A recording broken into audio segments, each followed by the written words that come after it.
Grand-mère ne viendra pas à la maison pour Noël. Maman m'a dit que ce n'était plus possible parce qu'elle était en maison de retraite. C'est vrai que maman a eu peur l'an dernier. Un jour qui faisait chaud, elle était passée voir grand-mère comme elle le fait chaque samedi matin parce qu'elle ne travaille pas ce jour-là. Grand-mère vit toute seule depuis que grand-père est mort l'année dernière. Je ne sais pas comment il est mort, sinon que c'était un matin et que tout s'est passé d'un coup. Maman a été retournée, mais elle m'a dit que c'était quand même une belle mort parce qu'il n'avait pas souffert. Je n'ai pas bien compris que maman puisse parler d'une belle mort, mais elle doit avoir ses raisons. Il n'empêche que depuis, grand-mère n'allait pas bien. Des fois, elle parlait de grand-père comme s'il était encore vivant. Une nuit, maman lui a proposé de passer la soirée à la maison. Grand-mère était contente, papa et maman aussi, et moi aussi, bien sûr. La nuit, j'ai entendu du bruit et grand-mère qui parlait. Je me suis levé et je l'ai vue qui essayait d'ouvrir la porte. Elle disait « Il va m'attendre, c'est maintenant l'heure où il va rentrer ». Elle ne semblait même pas me reconnaître. Maman s'est levée. Et d'après ce qu'elle disait à grand-mère et que grand-mère lui répondait, j'ai compris que grand-mère voulait partir parce qu'elle croyait que grand-père l'attendait dans sa maison. Elle avait oublié que grand-père était mort. Je ne savais pas que l'on pouvait oublier des choses aussi importantes, surtout qu'elle paraissait sûre d'elle. Maman était bien ennuyée, mais je crois qu'elle ne lui a pas dit que grand-père était mort, sans doute parce qu'elle a eu peur que grand-mère ait trop de peine. Je crois même qu'elle lui a dit tout simplement qu'il faisait nuit et que demain, elle l'accompagnerait chez elle. Grand-mère a dû croire qu'elle allait retrouver le lendemain grand-père et elle a accepté de se recoucher. Le reste de la nuit a été calme, mais je sentais que quelque chose d'important s'était passé. Le lendemain, grand-mère est repartie. Je n'ai pas bien compris ce qui s'est passé après, mais je crois que les voisins ont dit à maman que depuis quelques mois, grand-mère laissait sa maison allumée toute la nuit.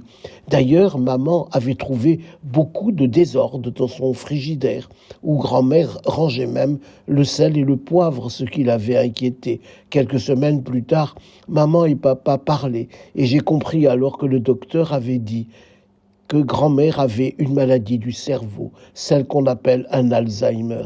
Ça ne datait sans doute pas d'hier, mais tant que grand-père était de ce monde, la maladie de grand-mère ne se voyait pas. Tout cela m'a fait beaucoup de peine. Le 20 décembre, maman a invité des copines pour mon anniversaire. On s'est bien amusé. Quand elles sont parties, j'ai demandé à maman et à papa d'aller voir grand-mère avant Noël. Ils n'étaient pas trop d'accord, mais ils m'ont quand même amené ce samedi avant Noël. Dans la maison de retraite, il y avait dans l'entrée un grand sapin plein de guirlandes. Il y avait même une crèche, mais il n'y avait pas encore de bébé dans la mangeoire. Il y avait un bœuf, un âne et même des moutons et 2 bergers, parce qu'une crèche, c'est une étable et le bébé n'était pas encore né. Mais je sentais bien qu'on l'attendait. Et dans une salle, grand-mère était assise avec d'autres personnes. Il y avait même 2 clowns qui jouaient de la musique. Et il y avait des gâteaux sur les tables et des personnes chantonnaient pendant que les clowns jouaient parce que ça devait leur rappeler des airs d'autrefois. Maman m'a dit que c'était une petite fête pour grand-mère et les autres personnes de la maison de retraite. On s'est assis à côté de grand-mère, j'ai bu un chocolat chaud. Grand-mère me souriait d'une drôle de manière. La fête n'a pas été très longue. Avec maman et papa, on a ramené grand-mère dans sa chambre et c'est alors que grand-mère m'a dit « Comment tu t'appelles ? Tu es bien mignonne ». J'ai cru que grand-mère m'avait oublié, mais en même temps, elle m'a pris la main en la serrant dans la sienne et j'ai vu qu'elle avait 2 grosses larmes qui coulaient de ses yeux. Puis maman a dit qu'il ne fallait pas fatiguer grand-mère et nous sommes repartis. Ce soir, c'est Noël, à table avec la famille. Maman a dit un mot de grand-mère. Elle disait même que grand-mère m'avait oublié. Je n'ai rien dit parce que je ne suis pas une grande personne.